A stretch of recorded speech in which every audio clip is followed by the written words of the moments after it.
ხელები კვლავ მიკანკალებს, ამბობს 90 წლის ქეთევან ჭანტურია, რომელიც 30 წლის განმავლობაში გურამ შარაძის პირადი მდივანი იყო. ის დღე, როცა გურამ ლევილიდან დაბრუნდა 2006 წელს, არასოდეს დამავიწყდება. შემოვიდა ოფისში, სახეზე ისეთი გამომეტყველება ჰქონდა, თითქოს მოჩვენება ენახა. ხელში ყვითელი საქაღალდე ეჭირა, ძველი, ფრანგული ბეჭდებით. მითხრა, ქეთო, ეს საქართველოში ვერასოდეს ჩამოვიტანთ. მკითხე რატომ, მაგრამ მხოლოდ თავი გაიქნია და საქაღალდე სეიფში ჩაკეტა. იმ დღიდან მოყოლებული, ყოველ საღამოს როცა ყველა გადიოდა, ის მარტო რჩებოდა ოფისში და იმ საქაღალდეს კითხულობდა. ზოგჯერ ტიროდა. ზოგჯერ ფურცლებს ფოტოასლებს უკეთებდა და ანთებდა. რას მალავდა ეს საქაღალდე? რატომ არ უნდოდა, რომ საქართველოს ხალხმა ეცოდინა მასში დაწერილი? და ყველაზე მთავარი, სად არის ეს დოკუმენტი ახლა, გურამ შარაძის გარდაცვალებიდან 15 წლის შემდეგ, ლევილი? ეს სახელი ყოველ ქართველს გულს უკნის. პატარა ფრანგული ქალაქი პარიზიდან 50 კილომეტრში, სადაც 1921 წლის შემდეგ დასახლდნენ საქართველოს პირველი რესპუბლიკის ლიდერები. ნოე ჟორდანია, ევგენი გეგეჭკორი, ნოე ხომერიკი, აკაკი ჩხენკელი, ადამიანები, რომლებმაც 3 წლით მართეს დამოუკიდებელი საქართველო და შემდეგ იძულებულნი გახდნენ, თავიანთი ქვეყანა მიეტოვებინათ წითელი არმიის შემოსევის შემდეგ.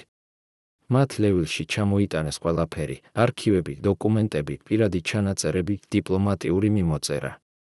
80 წლის განმავლობაში ეს არქივები ინახებოდა საფრანგეთში, ხელშეუხებელი, დალუქული, საიდუმლო. 2004 წელს გურამ შარაძემ, ცნობილმა ისტორიკოსმა და საზოგადო მოღვაწემ, დაიწყო მოლაპარაკებები ფრანგულ ხელისუფლებასთან ამ არქივების საქართველოში დაბრუნების შესახებ. 2 წელი გაგრძელდა ეს პროცესი. 2 წელი მოგზაურობისა პარიზსა და ლევილს შორის შეხვედრებისა მენშევიკური ემიგრაციის შთამომავლებთან, მუშაობისა ძველ საქაღალდებთან. მაგრამ რაღაც მოხდა 2006 წლის გაზაფხულზე. რაღაც, რაც შეცვალა გურამ შარაძის დამოკიდებულება მთელი ამ პროექტის მიმართ. გურამი დაბრუნდა ლევილიდან სრულიად შეცვლილი, იხსენებს თამარ ბერიძე, მისი კოლეგა ისტორიის ინსტიტუტიდან. ჩვენ ერთად მუშაობდით მენშევიკური მთავრობის დოკუმენტების კატალოგიზაციაზე. ის ყოველთვის იყო ენთუზიაზმით სავსე, ყოველ ახალ აღმოჩენაზე საათობით საუბრობდა. მაგრამ იმ მოგზაურობის შემდეგ გაჩუმდა. როცა ვეკითხებოდი, რა იპოვა ლევილში, პასუხობდა, ყველაფერი და არაფერი. ერთხელ გვიან საღამოს ოფისში მარტო დავრჩით. დალია ღვინო და მითხრა, თამარ, ისტორია ყოველთვის არ არის ის, რასაც ვფიქრობთ. ზოგჯერ უკეთესია ზოგიერთი ჭეშმარიტება საფლავში წავიდეს იმ ადამიანებთან ერთად, ვინც მას იცოდა. მკითხე, რაზე ლაპარაკობდა, მაგრამ მხოლოდ გაიღიმა და თემა შეცვალა, რა შეიძლებოდა ყოფილიყო იმ ყვითელ საქაღალდეში.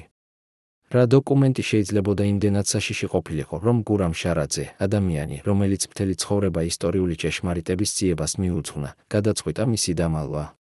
და რატომ ეს საიდუმლო მას საფლავამდე წაიღო? ლევილის არქივი არ იყო ჩვეულებრივი საბუთების კრებული.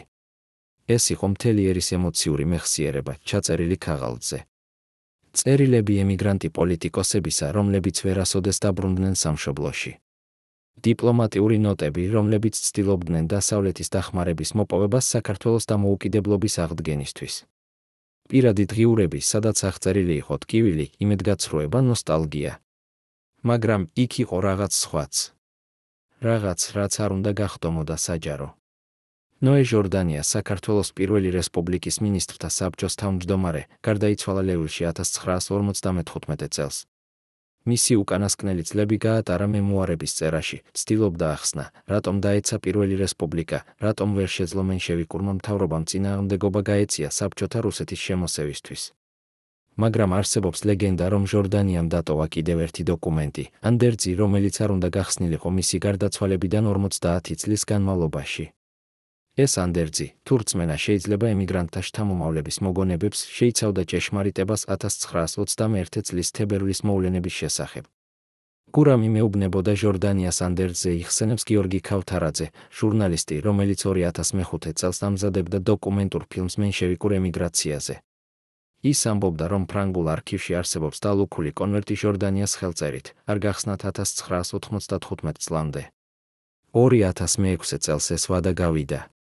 გურამს ჰქონდა ნებართვა, ეხილა ყველა დოკუმენტი. როცა დაბრუნდა, ვკითხე, იპოვა თუ არა ანდერძი.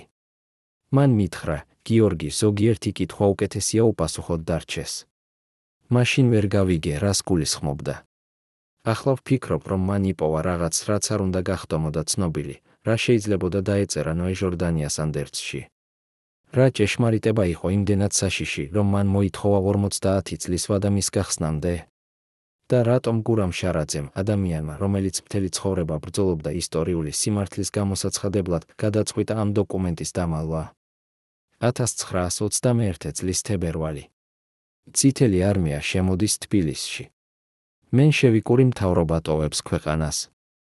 ოფიციალური ისტორია ამბობს, საქართველო ვერ გაუძლო საბჭოთა რუსეთის სამხედრო ძალას. მაგრამ ემიგრანტებს შორის ყოველთვის არსებობდა სხვა ვერსია. ვერსია, რომელზეც ხმამაღლა არ საუბრობდნენ, მაგრამ რომელიც ჩურჩულით გადადიოდა თაობიდან თაობაში. ვერსია ღალატზე. ჩემი ბებია, რომელიც ლევილში ცხოვრობდა, მეუბნებოდა, იხსენებს ნინო მესხიშვილი, მენშევიკი ემიგრანტის შვილიშვილი, რომ ძველი ემიგრანტები, როცა ბევრს ვამდნენ, იწყებდნენ საუბარს იმაზე, რომ პირველი რესპუბლიკა არ დაეცა გარედან. ის ჩაიმხო შიგნიდან. ამბობდნენ, რომ ვიღაც მენშევიკური მთავრობის წევრებიდან კონტაქტში იყო ბოლშევიკებთან. რომ გარიგება იყო დადებული. მაგრამ ვინ იყო ეს ადამიანი? და რა იყო გარიგების პირობები? ამაზე არავინ საუბრობდა. ან არ იცოდნენ, ან ეშინოდათ, გურამ შარაძე იცოდა ეს ლეგენდები. მან წლები გაატარა მენშევიკური მთავრობის დოკუმენტების შესწავლაში, ცდილობდა იპოვა მტკიცებულება ან უარყო ეს ვერსია. მაგრამ ყველა დოკუმენტი, რომელიც მან იხილა თბილისში, მოსკოვში, ბერლინში, ლონდონში, აჩვენებდა ერთსა და იმავეს. მენშევიკური მთავრობა ბრძოლობდა ბოლომდე, მაგრამ უბრალოდ არ ჰქონდა რესურსები წინააღმდეგობისთვის. არანაირი ნიშანი ღალატისა. არანაირი მინიშნება საიდუმლო გარიგებაზე. სანამ არ ჩავიდა ლევილში. 2006 წლის მარტში გურამი დარეკა ღამის 2 საათზე, იხსენებს მისი ძმა, ლევან შარაძე. ის პარიზში იყო. ხმა ძლივს ესმოდა, თითქოს ტიროდა. მითხრა, ლევან, ვიპოვე რაღაც, რაც ყველაფერს ცვლის. ყველაფერს, რასაც ვიცოდით 1921 წლის შესახებ. მაგრამ არ შემიძლია ამის გამოქვეყნება. არ შემიძლია ამის საქართველოში ჩამოტანა. ვკითხე რატომ, მაგრამ მან მხოლოდ თქვა, ზოგიერთი ჭეშმარიტება კლავს იმედს. და ჩვენს ხალხს ახლა სჭირდება იმედი, არა ახალი ტრავმა. ეს იყო ბოლო საუბარი, რომელიც გქონდა ამ თემაზე, რა იპოვა გურამ შარაძემ ლევილში. რა დოკუმენტი შეიძლებოდა იმდენად დამანგრეველი ყოფილიყო, რომ მან გადაწყვიტა მისი დამალვა. და რა იყო ის ჭეშმარიტება, რომელიც მისი სიტყვებით კლავს იმედს. ლევილის არქივში ინახებოდა 1921 წლის თებერვლის მოვლენების დეტალური ქრონოლოგია. დღიური ჩანაწერები ნოე ჟორდანიასი, ევგენი გეგეჭკორისი, აკაკი ჩხენკელისი. დიპლომატიური მიმოწერა ევროპულ დედაქალაქებთან. სამხედრო რაპორტები ფრონტიდან. მაგრამ იქ იყო კიდევ ერთი საქაღალდე. საქაღალდე, რომელზეც წერდა პირადი. არ გახსნათ 1995 წლამდე. ნოე ჟორდანიას ხელწერა. ფრანგი არქივისტი, რომელიც მუშაობდა ლევილის კოლექციაზე, მითხრა, იხსენებს ეკატერინე ჯავახიშვილი, ისტორიკოსი, რომელიც 2015 წელს ეწვია ლევილს, რომ ეს საქაღალდე გახსნილი იქნა 2006 წლის იანვარში. პირველი ადამიანი, ვინც იხილა მისი შიგთავსი, იყო გურამ შარაძე. არქივისტმა თქვა, რომ გურამი 2 საათის განმავლობაში კითხულობდა დოკუმენტებს, შემდეგ დახურა საქაღალდე და მოითხოვა, რომ არავის მიეცათ წვდომა მასზე მის გარეშე. ფრანგებმა დათანხმდნენ, რადგან გურამი იყო ოფიციალური წარმომადგენელი საქართველოს მხრიდან. მაგრამ რა იყო იმ საქაღალდეში? არქივისტმა არ იცოდა.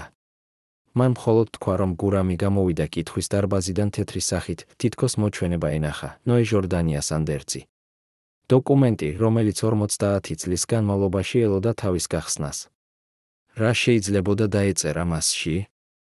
რა ჭეშმარიტება იყო იმდენად საშიში, რომ ჟორდანიამ მოითხოვა 50 წლის ვადა? და რატომ გურამ შარაძემ, როცა საბოლოოდ წაიკითხა ეს დოკუმენტი, გადაწყვიტა მისი დამალვა? არსებობს თეორია, რომელიც ემიგრანტთა შთამომავლებს შორის ვრცელდება. თეორია, რომელზეც ხმამაღლა არ საუბრობენ, მაგრამ რომელიც ჩურჩულით გადადის თაობიდან თაობაში. ეს თეორია ამბობს, რომ ნოე ჟორდანია იცოდა ღალატის შესახებ. იცოდა, ვინ იყო ის ადამიანი მენშევიკურ მთავრობაში, რომელიც კონტაქტში იყო ბოლშევიკებთან. იცოდა, რა გარიგება იყო დადებული. მაგრამ არ გამოაცხადა ეს ჭეშმარიტება, რადგან ეს გაანადგურებდა მენშევიკური ემიგრაციის ერთიანობას. გაანადგურებდა იმედს, რომ ერთ დღეს ისინი დაბრუნდებოდნენ საქართველოში და აღადგენდნენ დემოკრატიულ რესპუბლიკას. ჩემი ბაბუა, რომელიც ახლო იყო ჟორდანიასთან, იხსენებს დავით ლომიძე, მენშევიკი ემიგრანტის შვილიშვილი, მეუბნებოდა, რომ ჟორდანია ბოლო წლებში ძალიან იყო შეწუხებული. ხშირად საუბრობდა იმაზე, რომ ისტორია ყოველთვის არ არის შავ-თეთრი. რომ ზოგჯერ ადამიანები იძულებულნი არიან მიიღონ შეუძლებელი არჩევანი. რომ ზოგჯერ ღალატი შეიძლება იყოს სიყვარულის აქტი. ბაბუამ არ გაიგო, რას გულისხმობდა. მაგრამ ახლა როცა ვფიქრობ იმ სიტყვებზე, მეჩვენება, რომ ჟორდანია ცდილობდა გაემართლებინა ვიღაც. ან საკუთარი თავი, გურამ შარაძე დაბრუნდა ლევილიდან 2006 წლის მარტში. მასთან ერთად ჩამოიტანა ათასობით დოკუმენტი, ფოტოგრაფია, წერილი. მაგრამ ერთი საქაღალდე დარჩა პარიზში. ყვითელი საქაღალდე ნოე ჟორდანიას ხელწერით. საქაღალდე, რომელიც შეიცავდა ანდერცს. ანდერცს, რომელიც ცვლიდა ყველაფერს. გურამი 2006 წლის აპრილში ჩამოვიდა ჩემთან სახლში, იხსენებს მანანა ჯიქია, მისი ახლო მეგობარი და კოლეგა. ძალიან დაღლილი ჩანდა, თითქოს არ ეძინა კვირების განმავლობაში. მითხრა, რომ უნდა ვისაუბროთ. დავსხედით ვერანდაზე, დავალიეთ ღვინო. ის დიდხანს ჩუმობდა, შემდეგ თქვა, მანანა, რას იზამდი, რომ იცოდე ჭეშმარიტება, რომელიც გაანადგურებს ყველაფერს, რასაც ხალხი სწამს. გამოაცხადებდი თუ დამალავდი? ვუპასუხე, რომ ჭეშმარიტება ყოველთვის უნდა გამოვიდეს. მაგრამ ის თავი გაიქნია და თქვა, ზოგჯერ სიცრუე უფრო ადამიანურია, ვიდრე ჭეშმარიტება. კითხე, რაზე ლაპარაკობდა, მაგრამ მან მხოლოდ გაიღიმა და თემა შეცვალა. ეს იყო ბოლო საუბარი, რომელიც გქონდა ლევილის არქივზე, რა იყო ის ჭეშმარიტება, რომელიც გურამ შარაძემ იპოვა ნოე ჟორდანიას ანდერცში. რა დოკუმენტი შეიძლებოდა იმდენად დამანგრეველი ყოფილიყო, რომ მან გადაწყვიტა მისი დამალვა. და სად არის ეს დოკუმენტი ახლა, გურამ შარაძის გარდაცვალებიდან 15 წლის შემდეგ? 2011 წელს გურამ შარაძე გარდაიცვალა თბილისში, თავის სახლში. მას 90 წელი შეუსრულდა.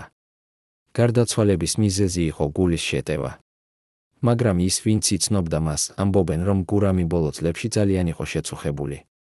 თითქოს რაღაც აწუხებდა, რაღაც, რაზეც არ საუბრობდა. გურამის გარდაცვალების შემდეგ იხსენებს მისი ქალიშვილი, თამარ შარაძე, ვეძებდით მის პირად საბუთებს.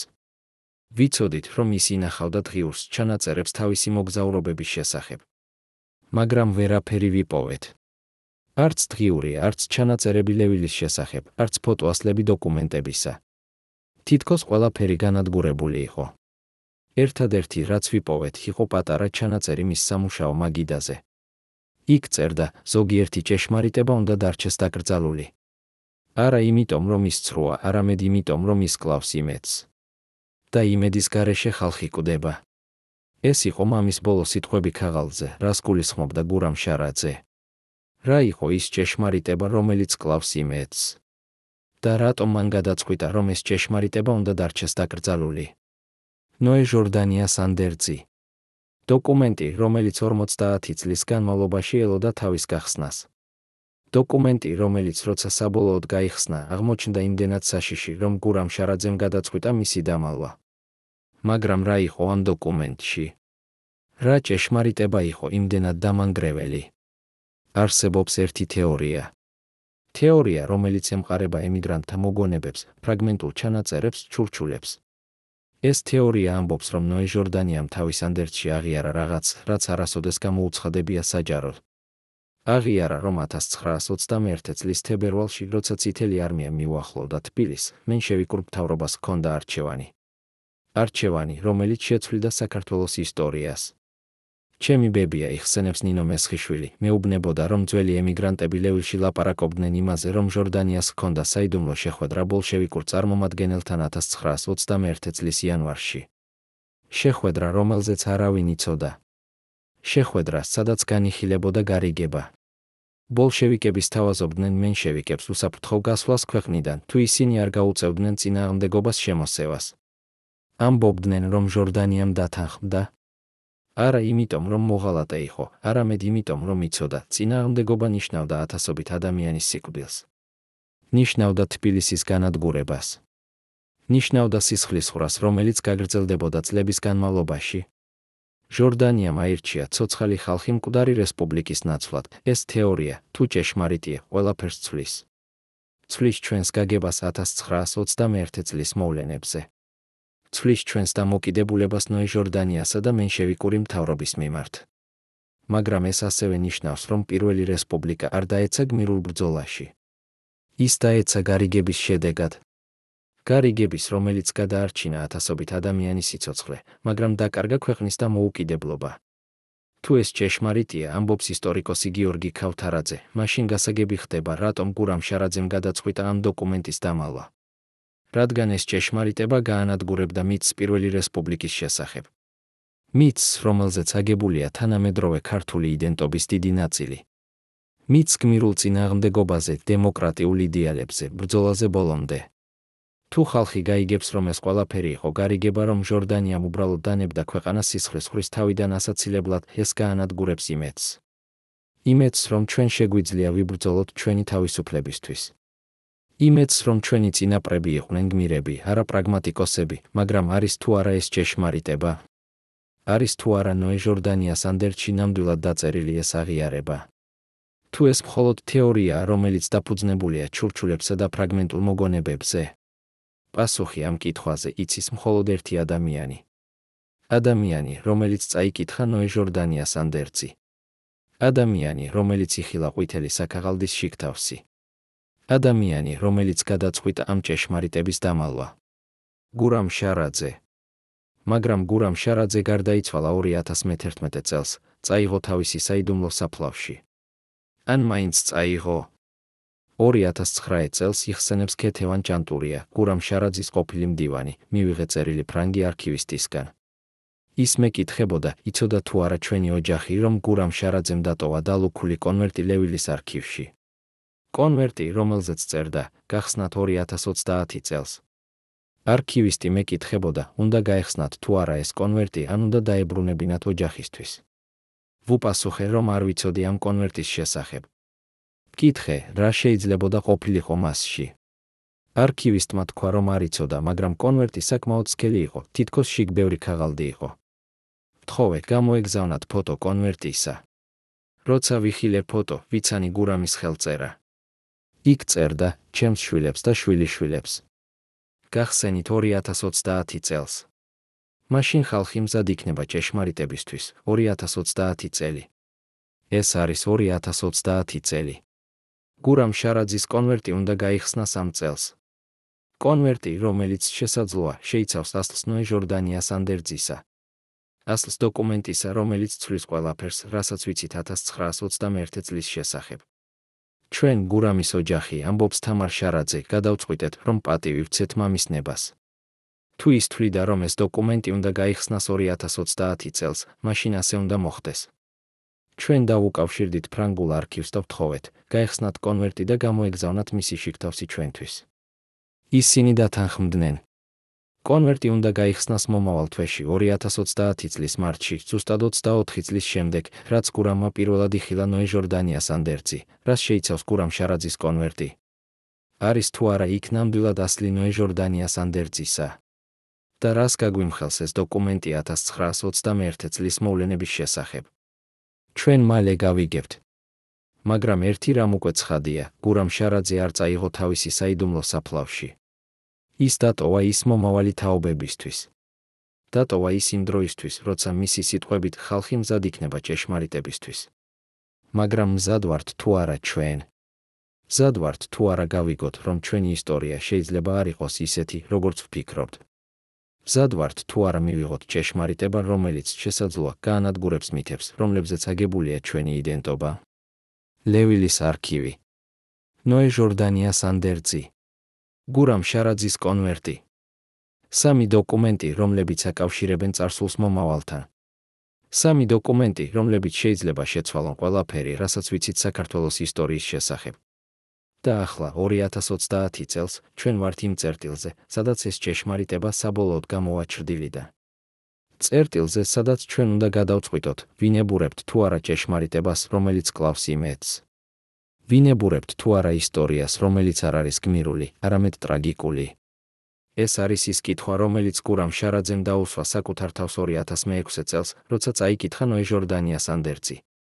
ეს არის ის კითხვა, რომელიც ახლა ჩვენ უნდა ვუპასუხოთ. და პასუხი ამ კითხვაზე განსაზღვრავს არა მხოლოდ იმას, თუ როგორ ვიხსენებთ ჩვენს წარსულს, არამედ იმასაც, თუ როგორ ავაშენებთ ჩვენს მომავალს. 2030 წლის მარტი. ფრანგული არქივის ცივი დარბაზი პარიზის გარეუბანში. ორი ქართველი ისტორიკოსი და თამარ შარაძე გურამის ქალიშვილის ძის მაგიდასთან. მათ წინდევს კონვერტი, სქელი, ყვითელი, გურამ შარაძის ხელწერით. არქივისტი 60 წლის ფრანგი ქალბატონი ფრთხილად აშორებს ბეჭედს. კონვერტი იხსნება. შიგ არის 30-ზე მეტი გვერდი, ზოგი ქართულად, ზოგი რუსულად, ზოგი ფრანგულად. პირველ გვერდზე წერია: ჩემს შვილებს, შვილიშვილებს და ყველა ქართველს, ვინც ეძებს ჭეშმარიტებას. ეს არის ის, რაც ვიპოვე ლევილში 2006 წლის იანვარში. ეს არის ის, რაც ვერ გამოვაცხადე. მაგრამ ახლა 24 წლის შემდეგ დრო დადგა. თამარ შარაძე იწყებს კითხვას. მისი ხმა კანკალებს. რას შეიცავს ეს? დოკუმენტი? რა ჭეშმარიტება იყო იმდენად საშიში, რომ გურამ შარაძემ 24 წელი დაელოდა მის გამოცხადებას? პირველი დოკუმენტი კონვერტში არის ნოე ჟორდანიას ხელნაწერი წერილი და თარიღებული 1954 წლის დეკემბერი. წერილი მიმართულია მის ძმისშვილს, რომელიც ცხოვრობდა ამერიკაში. ჟორდანია წერს: ძვირფასო შოთა, მე ვარ მოხუცი და დაღლილი. ექიმები ამბობენ, რომ ჩემი გული სუსტია. შესაძლოა ეს იყოს ჩემი ბოლო ზამთარი. მინდა ჩემი გარდაცვალების შემდეგ შენ იცოდე ჭეშმარიტება. ჭეშმარიტება, რომელიც 24 წლის განმავლობაში მატარებს ჩემს გულში. ჭეშმარიტება 1921 წლის თებერვლის შესახებ. ჩვენ არ ვიბრძოლეთ ბოლომდე. ჩვენ არ დავკარგეთ საქართველოს გმირულ ბრძოლაში. ჩვენ მივეცით. მივეცით, რადგან არ გქონდა სხვა არჩევანი. რას ნიშნავს ეს? რას გულისხმობს ჟორდანია, როცა ამბობს მივეცით? და რატომ ეს ჭეშმარიტება 24 წლის განმავლობაში მალავდა? ჟორდანიას წერილი გრძელდება. ის წერს: 1921 წლის იანვრის 25 ჩემთან მოვიდა ადამიანი. ის თქვა, რომ მოსკოვიდან იყო. თქვა, რომ ჰქონდა შეტყობინება ლენინისგან. შეტყობინება იყო მარტივი: თუ მენშევიკური მთავრობა არ გაუწევს წინააღმდეგობას წითელი არმიის შემოსევას, ბოლშევიკები გარანტიას იძლევიან, რომ არავინ დაიჭრება. არც ჟორდანია, არც გეგეჭკორი, არც ჩხენკელი, არც სხვა მთავრობის წევრები. მათ მიეცემათ უსაფრთხო გასვლა ქვეყნიდან. მათ ოჯახებს არაფერი დაემუქრება. მაგრამ თუ მენშევიკები გადაწყვეტენ ბრძოლას, თბილისი გადაიქცევა ხორციელ საფქვავად. ვინ იყო ეს ადამიანი? როგორ მოხვდა ის ჟორდანიასთან? და რატომ ლენინი პირადად უგზავნიდა ამ შეტყობინებას მენშევიკურ ლიდერს? ჟორდანია წერს: ვიცოდი, რომ ეს არ იყო ცარიელი მუქარა. ვიცოდი, რომ ბოლშევიკებს ჰქონდათ ძალა თბილისის განადგურებისთვის. ვიცოდი, რომ ჩვენი არმია, რომელიც შედგებოდა 5,000 ადამიანისგან, ვერ გაუძლებდა წითელი არმიის 30,000 ჯარისკაცს. ვიცოდი, რომ წინააღმდეგობა ნიშნავდა სიკვდილს. არა ჩემს სიკვდილს, მე მზად ვიყავი მოვკვდე ჩემი ქვეყნისთვის. არამედ ათასობით უდანაშაულო ადამიანის სიკვდილს. ქალების, ბავშვების, მოხუცების სიკვდილს. ვიცოდი, რომ თბილისი გადაიქცეოდა მეორე ვარშავად, სადაც ბოლშევიკებმა ჩაახშეს პოლონური აჯანყება 1920 წელს. ვიცოდი, რომ ჩვენი წინააღმდეგობა იქნებოდა გმირული, მაგრამ უშედეგო. და მაშინ მე მივიღე გადაწყვეტილება, რომელიც ჩემს სულს წვავს 24 წლის განმავლობაში. ეს არის აღიარება. აღიარება, რომელიც ანადგურებს ყველაფერს, რასაც ქართველები სწამენ პირველი რესპუბლიკის შესახებ. მაგრამ რა იყო ეს გადაწყვეტილება? და როგორ მიიღო ჟორდანიამ ის? ჟორდანია წერს: მე შევიკრიბე მთავრობის წევრები. არა ყველა, მხოლოდ 5 ადამიანი, ვისაც ყველაზე მეტად ვენდობოდი. გეგეჭკორი, ჩხენკელი, ხომერიკი, შხენტი, რამიშვილი. მივუთხარი მათ ბოლშევიკების შეტყობინების შესახებ. მივუთხარი, რომ ჩვენ გვაქვს არჩევანი, ვიბრძოლოთ და მოუკვდეთ, ან მივეცეთ და გადავრჩეთ. ვიცოდი, რომ ეს არ იყო ნამდვილი არჩევანი. ეს იყო არჩევანი სიკვდილსა და სიცოცხლეს შორის. არა ჩვენ სიცოცხლეს, ჩვენ ყველანი მზად ვიყავით მოვკვდეთ. არამედ ჩვენი ხალხის სიცოცხლეს. ჩვენ ვისაუბრეთ მთელი ღამის განმავლობაში. ზოგი ამბობდა, რომ უნდა ვიბრძოლოთ. რომ უკეთესია მოუკვდეთ თავისუფლად, ვიდრე ვიცხოვროთ მონებად. მაგრამ მე ვკითხე, ვის უფლება გვაქვს გადავწყვიტოთ სხვა ადამიანების სიკვდილი? ვის უფლება გვაქვს გავწიროთ ათასობით ოჯახი იმისთვის, რომ ჩვენ გმირებად მოვკვდეთ? ეს არის კითხვა, რომელიც ყოველ ლიდერს უნდა დაუსვას საკუთარ თავს. კითხვა, რომელზეც არ არსებობს სწორი პასუხი. მაგრამ რა პასუხი გასცა ჟორდანიამ? ჟორდანია წერს, გამთენიისას ჩვენ მივიღეთ გადაწყვეტილება. გადაწყვეტილება, რომელიც შეცვლიდა საქართველოს ისტორიას. ჩვენ გადავწყვიტეთ, რომ არ ვიბრძოლოთ. გადავწყვიტეთ, რომ მივეცეთ ქვეყანა სისხლისღვრის გარეშე. გადავწყვიტეთ, რომ გადავარჩინოთ ადამიანები, თუნდაც დაგვიჯდომოდა ჩვენი ღირსების დაკარგვა. მე გავუგზავნე პასუხი ბოლშევიკურ წარმომადგენელს. ვუთხარი, რომ ჩვენ არ გავუწევთ წინააღმდეგობას. რომ ჩვენი არმია არ გაისროლებს. რომ ჩვენ დავტოვებთ თბილისს მშვიდობიანად. მაგრამ ვთხოვე ერთი პირობა, ბოლშევიკებმა უნდა დაპირდნენ, რომ არავინ დაიჭრება. არც ჩვენი მთავრობის წევრები, არც მათი ოჯახები, არც ჩვეულებრივი მოქალაქეები. ბოლშევიკებმა დათანხმდნენ. ეს იყო გარიგება. გარიგება, რომელმაც გადაარჩინა ათასობით სიცოცხლე, მაგრამ დაკარგა ქვეყანა.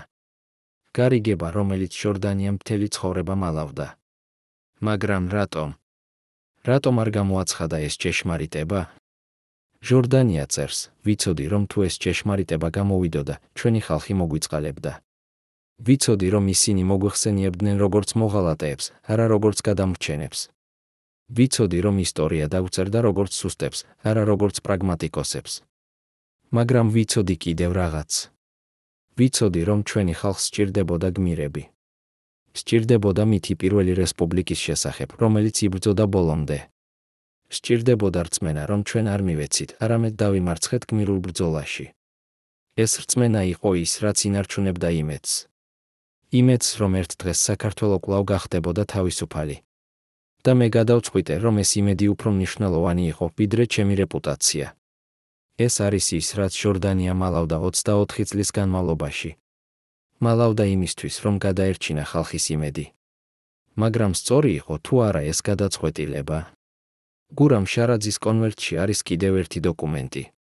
დოკუმენტი, რომელიც წერია გურამის ხელით. ეს არის მისი პირადი ჩანაწერები იმ დღის შესახებ, როცა მან პირველად წაიკითხა ჟორდანიას წერილი. გურამი წერს, 2006 წლის იანვრის 35 ლევილის არქივში მე გავხსენი ნოე ჟორდანიას კონვერტი. წავიკითხე მისი წერილი. და ჩემი სამყარო ჩამიქცა. ყველაფერი, რასაც ვიცოდი საქართველოს ისტორიის შესახებ, აღმოჩნდა სიცრუე. არა სიცრუე, არამედ ნახევარი ჭეშმარიტება. ჩვენ ვიცოდით, რომ პირველი რესპუბლიკა დაეცა. მაგრამ არ ვიცოდით, რომ ის მიეცა. არ ვიცოდით, რომ ჟორდანიამ აირჩია ადამიანების სიცოცხლე ქვეყნის დამოუკიდებლობის ნაცვლად. და მე არ ვიცოდი, რა უნდა გამეკეთებინა ამ ცოდნით. გურამ შარაძე აღმოჩნდა იმავე დილემის წინაშე, რაც ჟორდანია 1921 წელს. დილემის წინაშე გამოეცხადებინა ჭეშმარიტება და განადგურებულიყო იმედი, თუ დაემალა ჭეშმარიტება და შეენარჩუნებინა მითი. რა აირჩია მან? გურამი წერს, ვისაუბრე ფრანგ არქივისტთან. ვკითხე, იცოდა თუ არა ვინმე ამ დოკუმენტის შესახებ. მან მითხრა, რომ არა. რომ ჟორდანიას კონვერტი დალუქული იყო 50 წლის განმავლობაში. რომ მე ვიყავი პირველი ადამიანი, ვინც წაიკითხა ის. მაშინ მე მივიღე გადაწყვეტილება. გადაწყვეტილება, რომელიც ჩემს სულს წვავს დღემდე. გადავწყვიტე, რომ არ გამოაცხადო ეს დოკუმენტი. არა იმიტომ, რომ მე მინდოდა ისტორიის გაყალბება. არამედ იმიტომ, რომ მე გავიგე ჟორდანიას არჩევანი. გავიგე, რომ ზოგჯერ ჭეშმარიტება უფრო საშიშია ვიდრე სიცრუე. რომ ზოგჯერ იმედი უფრო მნიშვნელოვანია ვიდრე ფაქტები. მაგრამ ვიცოდი კიდევ რაღაც. ვიცოდი, რომ ეს ჭეშმარიტება არ უნდა დაკარგულიყო სამუდამოდ. რომ ერთ დღეს, როცა ჩვენი ხალხი იქნება მზად, ეს ჭეშმარიტება უნდა გამოვიდეს. ეს არის ახსნა იმისა, თუ რატომ გურამ შარაძემ დატოვა კონვერტი ლევილში. დატოვა მომავალი თაობებისთვის. მაგრამ რატომ 2030 წელი? რატომ ზუსტად 24 წლის შემდეგ?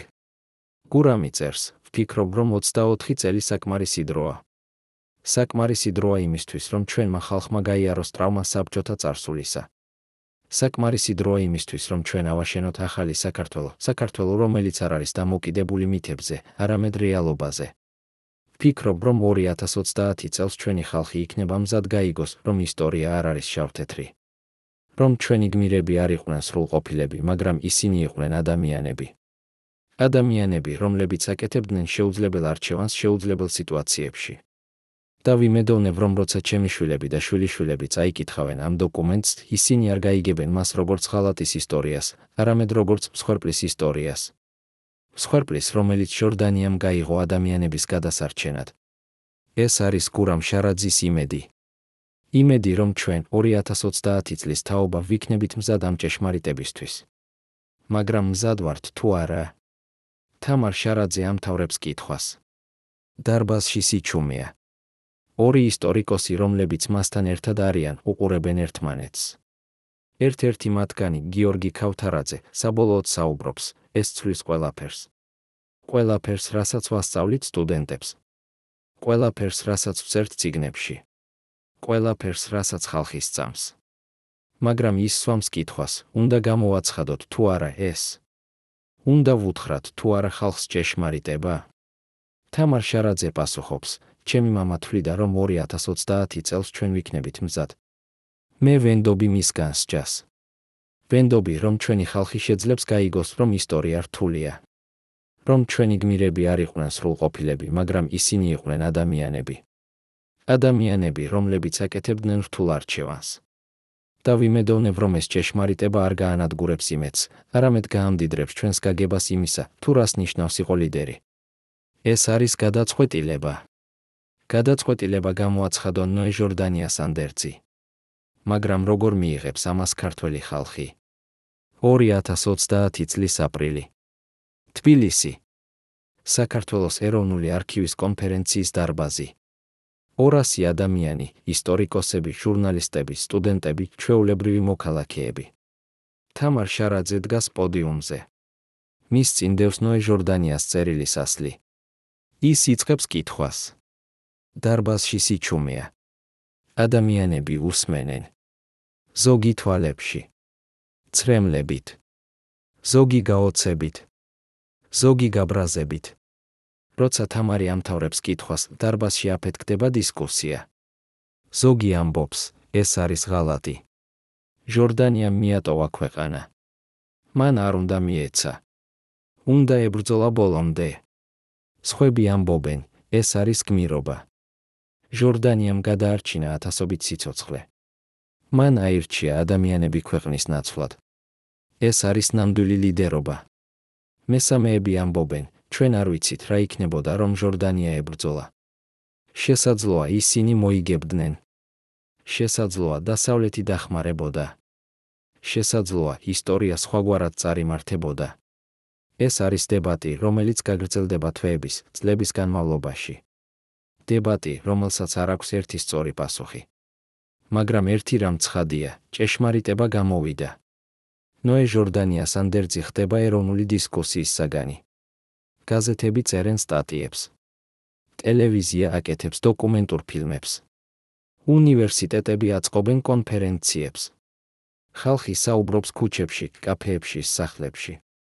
ზოგი ამბობს, რომ ჟორდანია იყო მოღალატე. სხვები ამბობენ, რომ ის იყო გმირი. მესამეები ამბობენ, რომ ის იყო უბრალოდ ადამიანი, რომელიც აკეთებდა შეუძლებელ არჩევანს შეუძლებელ სიტუაციაში. მაგრამ ყველა თანხმდება ერთ რამეში, ისტორია არ არის მარტივი. ისტორია არ არის შავ-თეთრი. ისტორია არის რთული ნაცრისფერი, სავსე რთული არჩევანებით და შეუძლებელი დილემებით. და ეს არის ის გაკვეთილი, რომელიც ნოე ჟორდანიას ანდერძი გვასწავლის. გაკვეთილი, რომელიც შესაძლოა უფრო მნიშვნელოვანია, ვიდრე თავად ფაქტები. მაგრამ რა არის ამ ყველაფრის ნამდვილი მნიშვნელობა?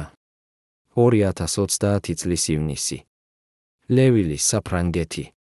პატარა სასაფლაო, სადაც დაკრძალულია ნოე ჟორდანია და სხვა მენშევიკი ემიგრანტები. თამარ შარაძე დგას ჟორდანიას საფლავთან. მასთან ერთად არის ჯგუფი ქართველი ახალგაზრდებისა სტუდენტები, რომლებიც მოვიდნენ საფრანგეთიდან, რათა პატივი მიაგონ მენშევიკურ ლიდერებს. თამარი საუბრობს, ნოე ჟორდანია არ იყო სრულყოფილი. ის გააკეთა არჩევანი, რომელიც ბევრმა არ გაიზიარა. არჩევანი, რომელიც შესაძლოა არ იყოს სწორი. მაგრამ ის გააკეთა ეს არჩევანი იმ მიზეზით, რომელიც მას სჯეროდა სწორად. გააკეთა იმისთვის, რომ გადაერჩინა ადამიანები. და ეს, ჩემი აზრით, არის ის, რაც ხდის მას გმირს. არა იმიტომ, რომ ის იბრძოდა ბოლომდე, არამედ იმიტომ, რომ მან აირჩია სიცოცხლე სიკვდილის ნაცვლად. აირჩია იმედი სასოწარკვეთის ნაცვლად. აირჩია მომავალი წარსულის ნაცვლად. ეს არის ის გზა, რომლითაც ახალი თაობა იწყებს ჟორდანიას მოგონების ხელახალ შეფასებას. შეფასებას, რომელიც არ არის შავ-თეთრი, არამედ ნიუანსირებული, რთული ადამიანური. მაგრამ რა არის ამ ყველაფრის საბოლოო გაკვეთილი? ლევილის არქივი. ნოე ჟორდანიას ანდერძი. გურამ შარაძის კონვერტი. ეს სამი დოკუმენტი გვიჩვენებს რაღაც მნიშვნელოვანს. გვიჩვენებს, რომ ისტორია არ არის ფიქსირებული. ისტორია არ არის ერთი ვერსია მოვლენებისა. ისტორია არის ცოცხალი, დინამიური, მუდმივად ცვალებადი. ყოველი თაობა ხელახლა წერს ისტორიას, ხელახლა აფასებს წარსულს, ხელახლა იგებს მნიშვნელობას იმისა, რაც მოხდა. და ეს არის ნორმალური. ეს არის ჯანსაღი. რადგან ისტორია არ არის მკვდარი წარსული. ისტორია არის ცოცხალი მეხსიერება, რომელიც ყალიბდება ჩვენი აწმყოს საჭიროებებით და ჩვენი მომავლის იმედებით. ნოე ჟორდანიამ გააკეთა არჩევანი 1921 წელს. გურამ შარაძემ გააკეთა არჩევანი 2006 წელს. ახლა ჩვენ 2030 წლის თაობა უნდა გავაკეთოთ ჩვენი არჩევანი. არჩევანი იმისა, თუ როგორ გავიგოთ ეს ისტორია, როგორ გამოვიყენოთ ეს გაკვეთილი, როგორ ავაშენოთ ჩვენი მომავალი ამ წარსულის საფუძველზე. და შესაძლოა ყველაზე მნიშვნელოვანი გაკვეთილი, რომელსაც ნოე ჟორდანიას ანდერძი გვასწავლის, არის ის, რომ ლიდერობა არ არის მარტივი. ლიდერობა არ არის ყოველთვის გმირული. ლიდერობა ზოგჯერ არის რთული, ტკივილიანი, ტრაგიკული არჩევანი. არჩევანი, რომელიც არ აქვს სწორი პასუხი. არჩევანი, რომელიც მოითხოვს მსხვერპლს. და ზოგჯერ ყველაზე დიდი მსხვერპლი არ არის სიცოცხლე. ყველაზე დიდი მსხვერპლი არის რეპუტაცია. არის ის, რომ იცოდე, რომ ისტორია შენ დაგწერს როგორც მოღალატეს, როცა სინამდვილეში შენ იყავი გადამრჩენელი. ნოე ჟორდანიამ გააკეთა ეს მსხვერპლი. გააკეთა იმისთვის, რომ გადაერჩინა თავისი ხალხი. და ახლა 100 წლის შემდეგ ჩვენ საბოლოოდ ვიგებთ ამ ჭეშმარიტებას. ვიგებთ და ვაფასებთ იმ არჩევანს, რომელიც მან გააკეთა. ვაფასებთ არა იმიტომ, რომ ის იყო სრულყოფილი, არამედ იმიტომ, რომ ის იყო ადამიანური. ადამიანური ყველა თავისი სირთულით, ყველა თავისი ტკივილით, ყველა თავისი მსხვერპლით. 2030 წლის სექტემბერი. მოსკოვის სახელმწიფო არქივი. რუსი ისტორიკოსი ალექსანდრე ვოლკოვი მუშაობს ბოლშევიკური პერიოდის დოკუმენტებზე. ის პოულობს საქაღალდეს, რომელზეც წერია საქართველო. ოპერაცია 1921. სრულიად საიდუმლო. შიგ არის 30-ზე მეტი დოკუმენტი, ტელეგრამები, რაპორტები, ბრძანებები. ერთ-ერთ დოკუმენტში დათარიღებული 1921 წლის იანვრის 23 ლენინი წერს სტალინს, საქართველოს ოპერაცია უნდა განხორციელდეს მაქსიმალური სიფრთხილით. მენშევიკებთან კონტაქტი დამყარებულია. ისინი არ გაუწევენ წინააღმდეგობას თუ გარანტიას მივცემთ მათი უსაფრთხოებისა. ეს არის იდეალური ვარიანტი, ვიღებთ თბილისს სისხლის ერთი წვეთის დაღურის გარეშე. ეს დოკუმენტი ადასტურებს ჟორდანიას ანდერძში დაწერილს. ადასტურებს, რომ გარიგება ნამდვილად არსებობდა. მაგრამ ის ასევე ავლენს რაღაც ახალს. რაღაც, რაც არავინ იცოდა. რა არის ეს ახალი ინფორმაცია? და როგორ ცვლის ის ჩვენს გაგებას 1921 წლის მოვლენებზე? ვოლკოვი აგრძელებს კითხვას. მეორე დოკუმენტში დათარიღებული იანვრის 25 სტალინი პასუხობს ლენინს, კონტაქტი ჟორდანიასთან წარმატებულია. ის ეთანხმება ჩვენს პირობებს. მაგრამ არსებობს პრობლემა, ჟორდანიას მთავრობაში არიან ადამიანები, რომლებიც მოითხოვენ წინააღმდეგობას.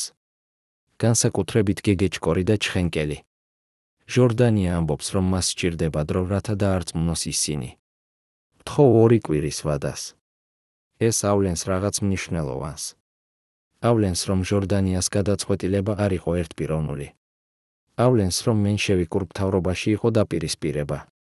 დაპირისპირება იმ ადამიანებს შორის, ვინც მხარს უჭერდა გარიგებას, და იმ ადამიანებს შორის, ვინც მოითხოვდა ბრძოლას. მაგრამ ვინ იყვნენ ეს ადამიანები? და როგორ დამთავრდა ეს დაპირისპირება? ვოლკოვი პოულობს მესამე დოკუმენტს. ეს არის ტელეგრამა სტალინისგან ლენინისთვის, დათარიღებული თებერვლის მე-15. სტალინი წერს, ჟორდანიამ დაარწმუნა თავისი მთავრობა. გეგეჭკორი და ჩხენკელი საბოლოოდ დათანხმდნენ. მაგრამ ისინი მოითხოვენ ერთ დამატებით პირობას, ბოლშევიკებმა უნდა დაპირდნენ, რომ არ შეეხებიან საქართველოს ეკლესიას და კულტურულ ინსტიტუტებს. ჟორდანია ამბობს, რომ ეს არის მინიმალური მოთხოვნა, რათა შეინარჩუნოს ქართული იდენტობა. ვთანხმდები ამ პირობას. ოპერაცია დაიწყება თებერვლის 25. ეს არის ახალი დეტალი. დეტალი, რომელიც ავლენს, რომ გარიგება იყო უფრო რთული, ვიდრე ჟორდანიამ აღწერა თავის ანდერძში. გარიგება, რომელიც მოიცავდა არა მხოლოდ ადამიანების უსაფრთხოებას, არამედ ქართული კულტურის შენარჩუნებასაც. მაგრამ შეასრულეს თუ არა ბოლშევიკებმა ეს პირობა. ისტორია გვიჩვენებს, რომ არა. საბჭოთა ხელისუფლებამ, თუმცა არ განადგურა ეკლესია ფიზიკურად, მაგრამ ჩაახშო მისი გავლენა. კულტურული ინსტიტუტები გადაკეთდა საბჭოთა იდეოლოგიის სამსახურში. ქართული იდენტობა, რომლის შენარჩუნებასაც ჟორდანია ცდილობდა, გახდა საბჭოთა იდენტობის ნაწილი. ეს იყო ღალატი გარიგებისა. თუ ეს იყო გარდაუვალი შედეგი საბჭოთა სისტემისა. ვოლკოვი პოულობს მეოთხე დოკუმენტს, რომელიც პასუხობს ამ კითხვას. ეს არის ლენინის ბრძანება, დათარიღებული 1921 წლის მარტის მე-10. ლენინი წერს, საქართველოს ოპერაცია წარმატებით დასრულდა. მენშევიკები გავიდნენ ქვეყნიდან. ახლა ჩვენ უნდა დავიწყოთ საქართველოს საბჭოთა რესპუბლიკად გარდაქმნა. ყველა პირობა, რომელიც მივეცით მენშევიკებს, იყო ტაქტიკური. ახლა ჩვენ თავისუფლები ვართ, მოვიქცეთ ისე, როგორც საჭიროა რევოლუციისთვის. ეს არის მტკიცებულება. მტკიცებულება იმისა, რომ ბოლშევიკები თავიდანვე აპირებდნენ გარიგების დარღვევას. რომ ისინი იყენებდნენ ჟორდანიას სურვილ სისხლის თავიდან ასაცილებლად, მაგრამ არასოდეს აპირებდნენ პირობების შესრულებას. ეს ცვლის თუ არა ჩვენს შეფასებას ჟორდანიას გადაწყვეტილებაზე? ზოგი იტყვის, კი ეს ცვლის.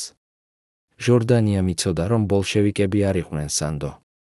უნდა ეცოდინა, რომ ისინი დაარღვევდნენ გარიგებას. მაშა სადამე, მისი გადაწყვეტილება იყო არა მხოლოდ პრაგმატული, არამედ გულუბრყვილო. სხვები იტყვიან, არა, ეს არ ცვლის. ჟორდანიამ გააკეთა ერთადერთი არჩევანი, რომელიც მას ჰქონდა. თუნდაც იცოდა, რომ ბოლშევიკები დაარღვევდნენ გარიგებას, მან მაინც გადაარჩინა ათასობით სიცოცხლე მოკლევადიან პერიოდში. და ეს უკვე იყო მიღწევა. მესამეები იტყვიან, ჩვენ არასოდეს ვიცოდით, რას ფიქრობდა ჟორდანია. შესაძლოა ის იცოდა, რომ ბოლშევიკები დაარღვევდნენ გარიგებას. შესაძლოა ის მაინც თვლიდა, რომ ეს იყო ერთადერთი გზა. ან შესაძლოა ის ნამდვილად სჯეროდა, რომ ბოლშევიკები შეასრულებდნენ პირობებს.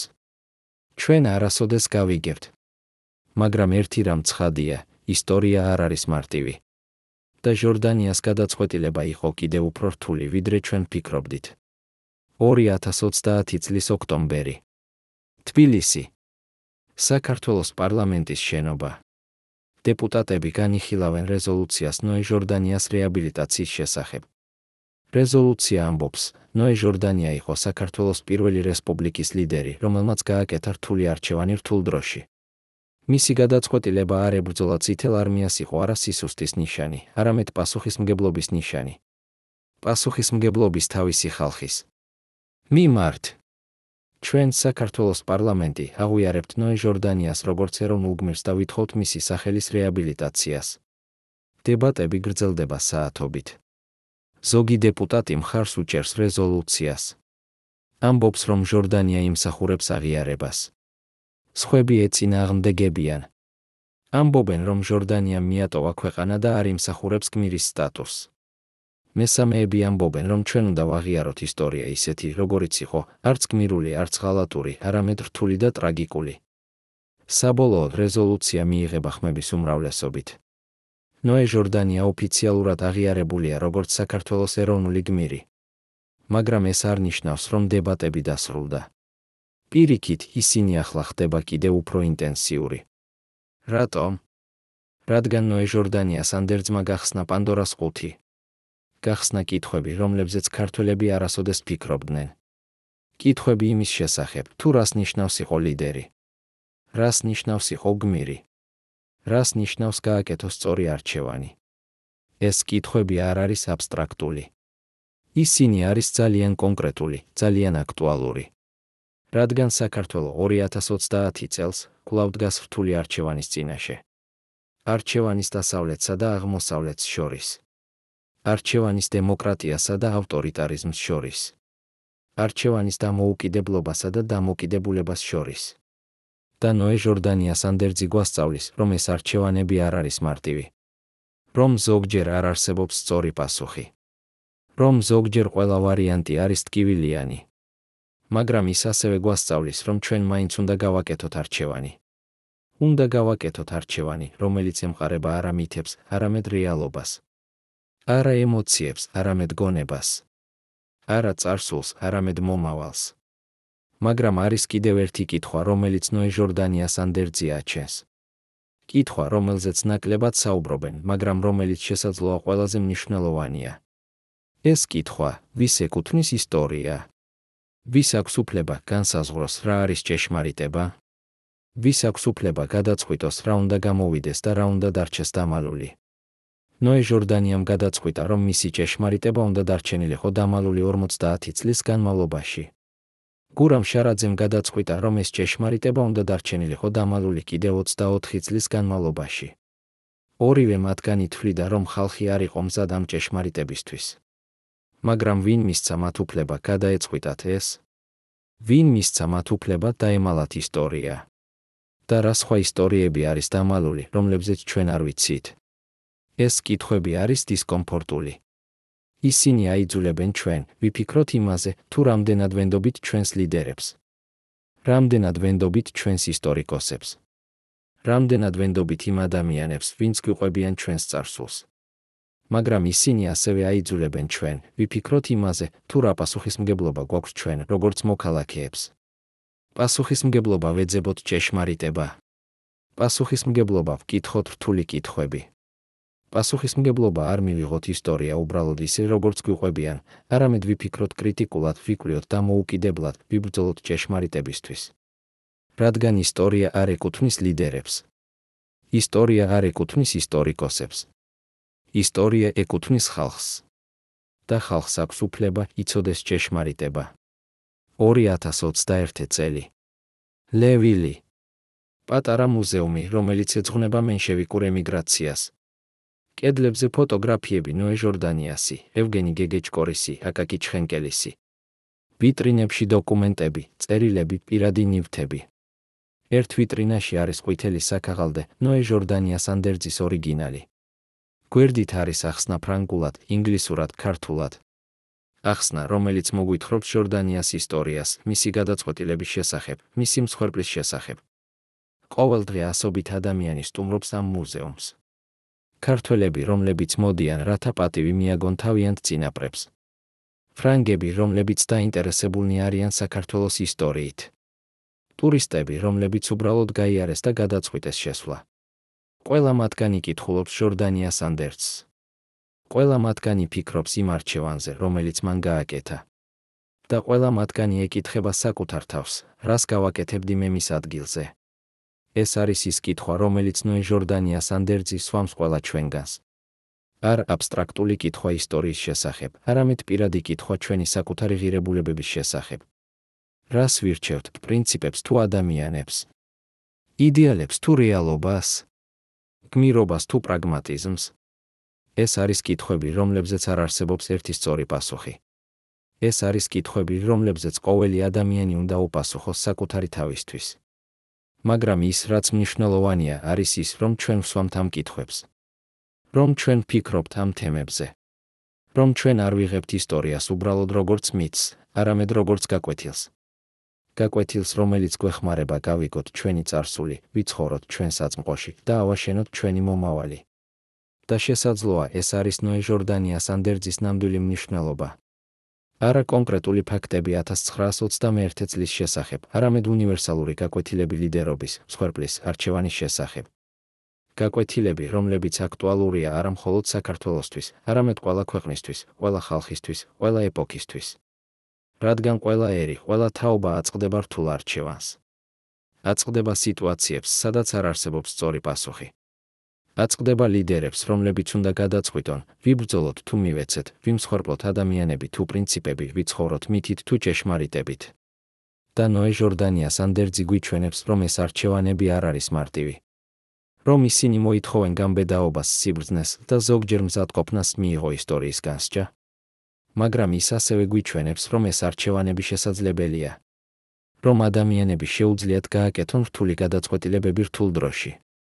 და რომ ზოგჯერ ეს გადაწყვეტილებები, თუნდაც არ იყოს სრულყოფილი, შეიძლება იყოს საუკეთესო, რაც შესაძლებელია იმ მომენტში. ლევილის არქივი დღესაც ინახავს ათასობით დოკუმენტს. დოკუმენტებს, რომლებიც ჯერ კიდევ არ არის შესწავლილი. დოკუმენტებს, რომლებიც შესაძლოა შეიცავენ კიდევ უფრო მეტ ჭეშმარიტებას. კიდევ უფრო მეტ საიდუმლოებას. კიდევ უფრო მეტ გაკვეთილს. ისტორიკოსები აგრძელებენ მუშაობას. აგრძელებენ ძიებას. აგრძელებენ იმედს, რომ ერთ დღეს ისინი იპოვიან ყველა პასუხს.